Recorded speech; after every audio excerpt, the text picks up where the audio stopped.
So I can see that people are joining. Let me officially welcome you to this Grammar in Business webinar. My name is Basia Dudziak-Czajkowska, and we are here to talk about English grammar.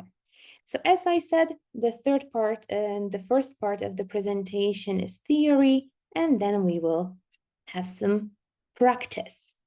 I do have a presentation for you. We are going to talk about making hypotheses. And this is the plan for today. We're going to start with reviewing first conditional. Then we'll move on to second conditional. Later, I will present you with a bunch of what-if questions. They are extremely helpful when you want to invite other people to speculate with you, to hypothesize with you. And then last but not least, a few useful adverbs, which you can use when you want to make some hypotheses and when you want to speculate. So let's start with the first conditional. I'll give you a moment to try to search your memory, try to recall what you remember about the first conditional. Try to, remember something. What do you know about it? We use it to talk about future situations we believe are real or possible. So the first conditional is extremely useful when we want to talk about different conditions, and if they are met, some outcomes will be experienced, something will happen, some results will be observed. How do we form a first conditional sentence? We need two clauses. We need the conditional clause. Very often we call it the if clause, and then we need the result. So in the if clause, we have if and present simple tense. And in the result clause, most commonly we use will, but we can also use other modal verbs such as may, might, or could, and they are followed with a base verb. You can say I will be or I may be, depending on how certain you are. So let's take a look at a few examples. If we implement these changes, we will see an increase in productivity. Okay, I am pretty certain. If the condition is met, we will observe this result. If we implement these changes, we will see an increase in productivity. If I am not that certain, if I'm not that sure, I can say if we implement these changes, we may see an increase in productivity. So may is definitely less certain. Remember that if you start with if, so with the condition, then you need to put comma in between the clauses. You can, of course, change the order of clauses and start with the result. We may see an increase in productivity if we implement these changes. If is in the middle of the sentence, you do not need comma. Now think for a moment what kind of sentence you can create, how you can use first conditional in your business context to talk about your work or not necessarily maybe your private life. I am pretty sure that you do remember from your school books this example of first conditional. If the weather is fine tomorrow, we will have a picnic. Or if the weather is fine tomorrow, we will play outside. It's a good example to remember because first of all, it reminds us that first conditional is used to talk about the future. And then of course, it also reminds us what grammar is behind it. So that if is followed by present tense, and then the result clause is a modal verb plus a base verb. So will, may, might, or could. All right, so this is the first conditional with if. Can I replace if with something? Of course. You can use verbs such as suppose or imagine to introduce hypothetical or speculative situations. Such verbs allow us to explore potential outcomes or scenarios based on certain conditions being met in the future. So if you start a sentence with suppose or imagine, you invite people, to think about that situation. And if you turn it into a question, you invite them to share their opinions, their ideas, their insights. A few examples for you. Suppose the market trends continue, our sales figures will likely rise. Suppose we fail to meet the deadline, our competitors may gain an advantage. Imagine we ignore cybersecurity measures, our sensitive data will be at risk. Imagine we introduce a customer loyalty program, our repeat purchase rates could double. Okay, and a question to invite people to talk to me. Suppose we implement a flexible work schedule. How will it change employees' lives? So the suppose part is like our condition, and then the question is about the results. So the question is in the future tense. How will it change employees' lives? Or how may it change employees' lives? Okay, so this is the first conditional. Now, a few words about the second conditional. Here, instead of discussing a realistic scenario, we are imagining a hypothetical one, okay? So we use second conditional to talk about present or future situations that are impossible or unlikely in reality, okay? So the question is like, why do we need it? I mean, we do need it because even if something is impossible right here, right now, or unlikely in the future, who really knows what the future holds in the long run? It may bring something like that, right? So it's good to talk about it now to be ready if that situation appears. So how to form second conditional sentences? Again, we need the condition and the result. So the condition with if is formed with past tense, and then the result clause is would or other past modal verb. Would, might, could, and a base verb.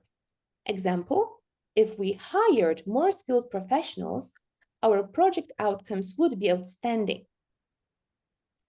You can start with if, but you can also put if in the middle. So you can change the order of clauses, start with the result and follow with the condition.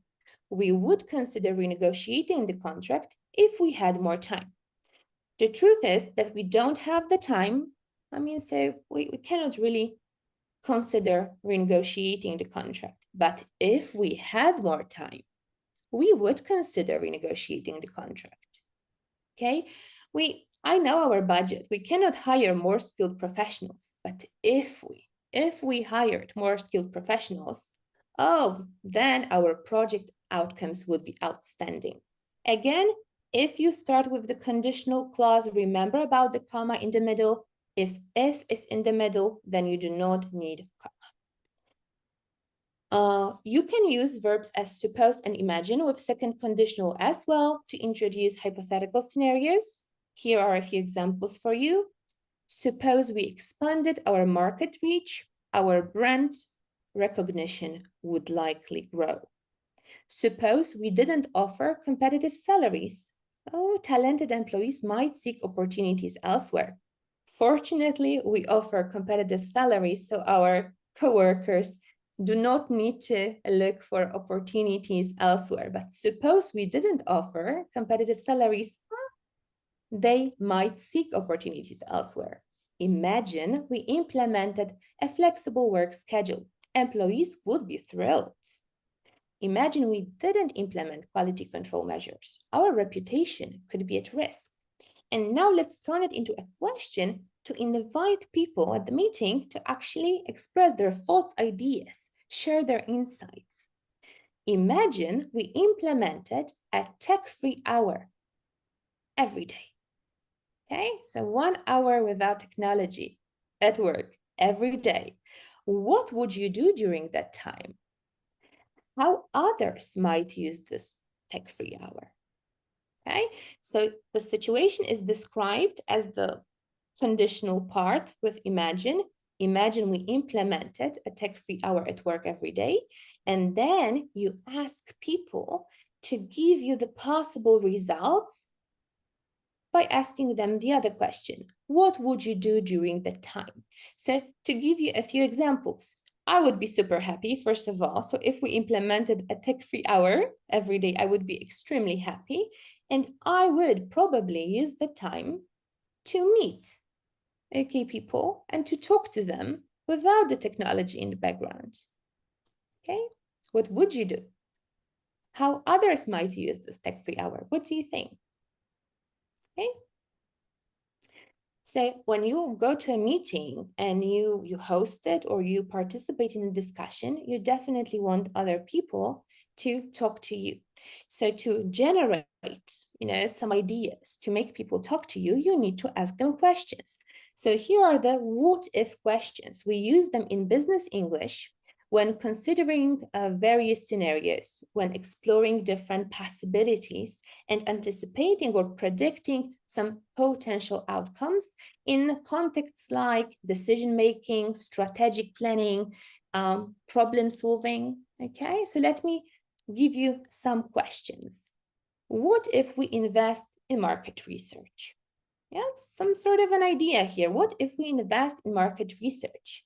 And then people can respond to that question. Oh, we will likely gather valuable insights to make informed decisions later on. What if we allocate more resources to customer support? Yeah, our customer satisfaction ratings may improve significantly. What if we implement a new pricing strategy? Oh, we could potentially increase our profit margins.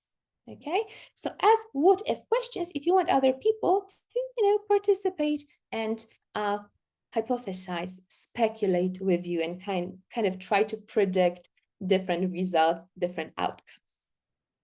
So these examples are first conditional examples. Now let's take a look at some what if questions in the second conditional. What if we implemented advanced technology in our production processes? What if we offered higher incentives to the sales team? What if we didn't diversify our product line? What if we didn't consider customer feedback in product development? I would say not true situations. We do not have much to worry about, but let's talk about these situations. So in case they ever happen in the future, we will be ready. So second conditional is kind of for that, to talk about things which are impossible or unlikely right now, but you never know what the future holds. So be ready, generate ideas, prepare. In English, we say that forewarned is forearmed, and it's said to mean that if you know about something before it happens, you can prepare for it. So let's take a look at two more situations which are not true right now, but maybe in the future. So what if a key member of our leadership team resigned unexpectedly? I mean, no one's resigning, but what if a key member of our leadership team resigned unexpectedly? How would we ensure a smooth transition and maintain stability in the company? What if there was a sudden shift in consumer preferences? How would we adapt our product development strategy? Okay, it's good to talk. Good to have solutions just in case. So when you speculate, when you hypothesize in English, you can also use certain adverbs. We use them to convey the level of certainty or likelihood, and the choice of the adverbs depends on the likelihood of the discussed situation, of the discussed scenario. If you are pretty sure, you can use, or even sure, really sure, you can use adverbs such as certainly, definitely, undoubtedly. Pretty sure, likely. If you don't know, it's like this kind of maybe baby situation, use possibly, probably, perhaps, maybe. And if something is probably not happening, you're quite certain that it won't happen, you can say that it's unlikely. Okay, a few examples of how to use adverbs, where to put them in a sentence. You can start with it's likely or it's unlikely. So it's unlikely that if we ignore market trends, our company will remain competitive. In case of maybe or perhaps, you put them at the beginning of the sentence. maybe if we restructure the team, we'll see an improvement in efficiency. You can also use them to modify the verb. So if we implement these cost-cutting measures, our profitability will certainly increase. Okay? So that's it when it comes to the theory. Now time to practice. I would like to invite you to join me now to switch on your webcams, switch on your microphones, and we can talk for a moment. We can try to put the theory into practice and try to make our own examples. So thank you very much. Nice to see you, ladies. Yeah, okay. Ready to hypothesize? Yes, okay, wonderful. So the first task for you, just to do on your own before we do the talking. Here you have some what if questions and some possible results. So I would like you to take a moment, read through them and try to do the matching for yourself, just to see if you, first of all, understand these questions and these answers, but also to try to take a look at how the sentences are formed. Okay, like a minute or two.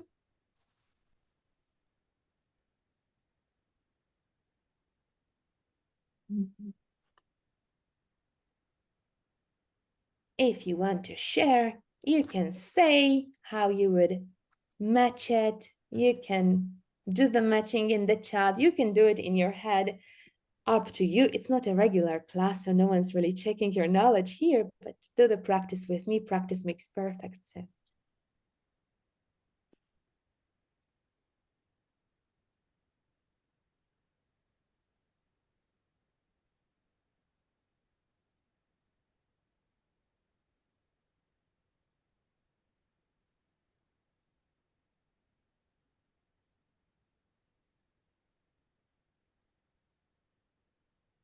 give you a moment. Okay, what would you say would be the answer to what if we lower our product prices temporarily?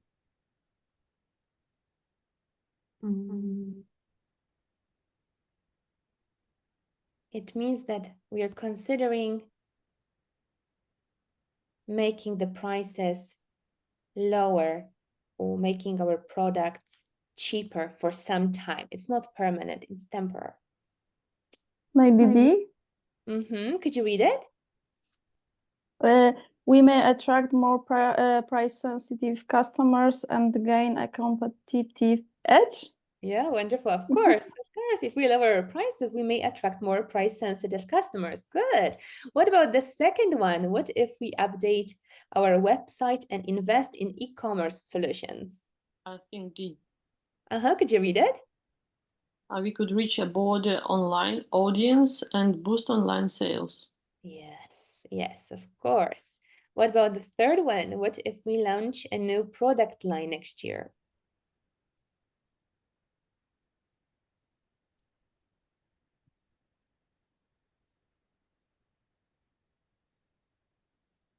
New product line, new products in our offer.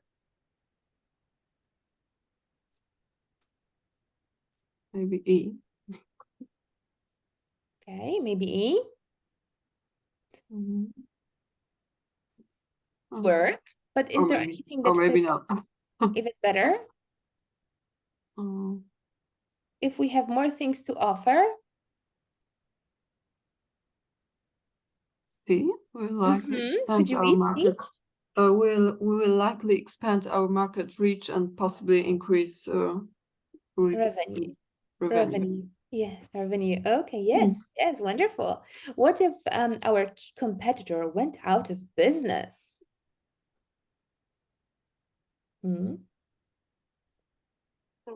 Maybe E. Could you read? Yes.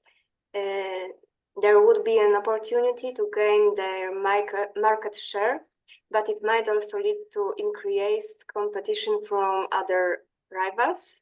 Rivals, yes, it might also lead to increased competition from other rivals. That's right. So the last one, What Oh, if it's definitely A.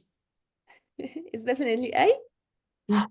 Yeah. What if we introduced a new environmentally friendly product line? Could someone do me a favor and read it? Anyone? I can read. Thank you.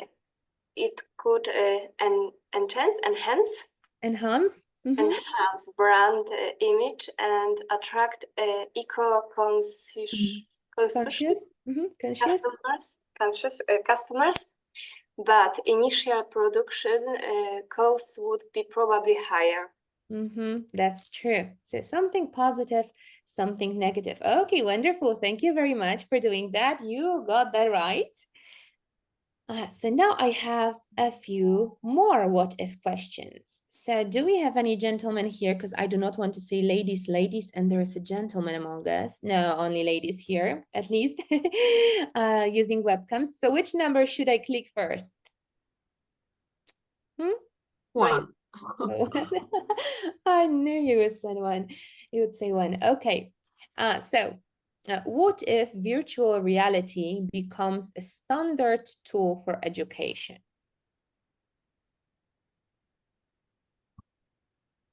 What if virtual reality becomes a standard tool for education? So if this condition is met, if the virtual reality becomes a standard tool for education, what will happen? What will be the results? Help me generate some ideas. Help me predict some results. If we use virtual reality to study, like, I don't know, we can enter some world and then learn there. What may it mean for our... The study process can be more effective and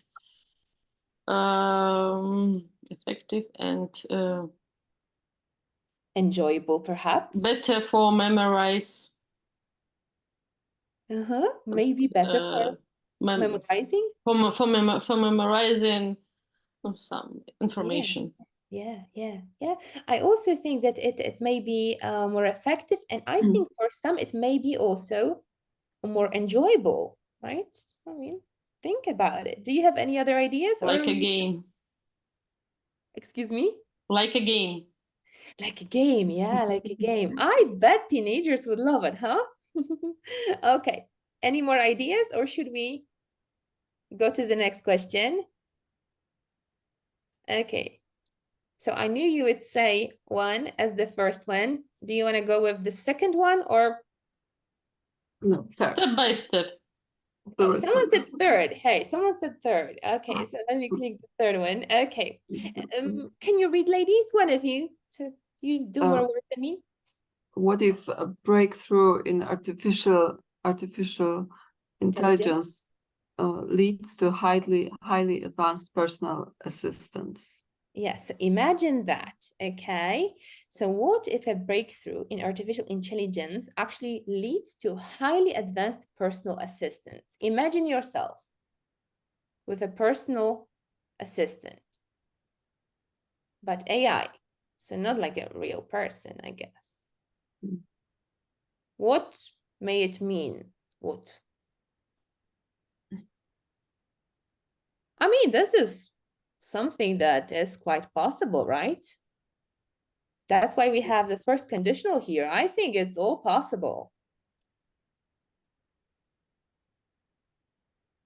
So if we have a highly advanced personal assistant, we will what? It could work for us. Yes. And it means that we will have more time for pleasure for our loved ones, right? Yeah. After all, you have that assistant to help you. Imagine your life. What else may it mean? We might become more organized.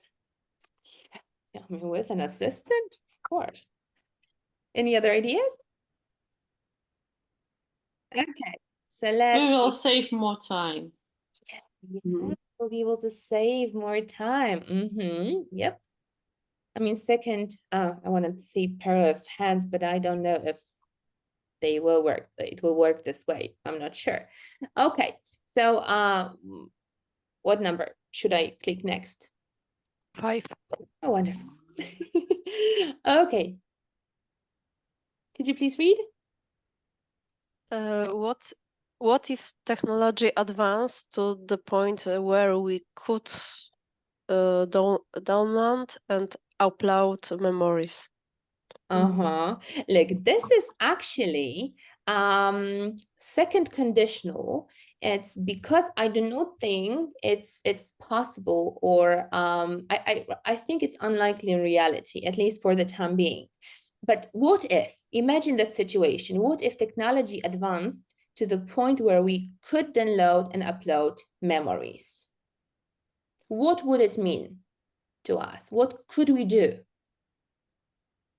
How would we feel about it? I need this technology for myself. Oh, you need it. Okay. So you would be happy. Yeah? Absolutely. If technology advanced to the point where we could download and upload memories, I would be happy. Oh, that's a good sentence. Yes, absolutely. Yeah, because we could remember only good things which happened. This is the point. You could actually play with it, delete something, erase something, leave something. We could get rid of bad memories. We could get rid of bad memories. Yeah, of course. Anything else that comes to your mind? So my question is, would you use both of the functionalities? Would you download and upload memories, or you would be careful with the uploading? Because I feel like I would download my memories, maybe to keep them for my, for future generations, for my children and grandchildren. But I think I would be careful with uploading something. How would you feel about it? Would you use both, downloading and uploading? It depends on the memories. It depends on the memories. That's true. Okay. So, what's the next number? Maybe 6. Thank you. Okay. Anyone? What if sustainable and efficient flying cars become a reality? Yeah. What if they become a reality? Again, I think it's pretty possible. I mean, with the technological advancements we are experiencing right now, we may have flying cars pretty soon.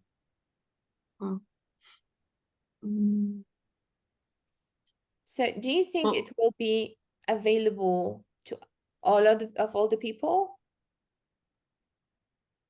I don't think It's our future. Excuse me?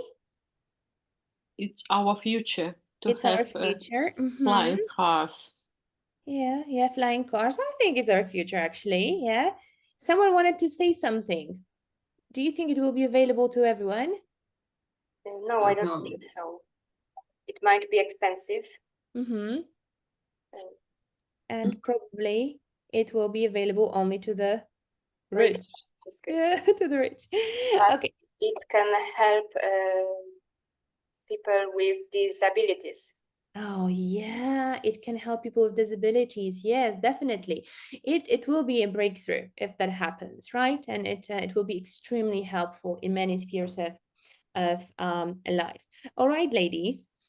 So what I would like you to do is because our meeting is quite short, it's coming to an end, but I would like to give you an opportunity to do some more practice. I actually have prepared a few exercises. This one is for you to practice first conditional, and then there is something to think about and try to generate some ideas, some outcomes, some results. Another exercise to practice second conditional, and then a little game for you to do in your free time as a follow-up after the workshop.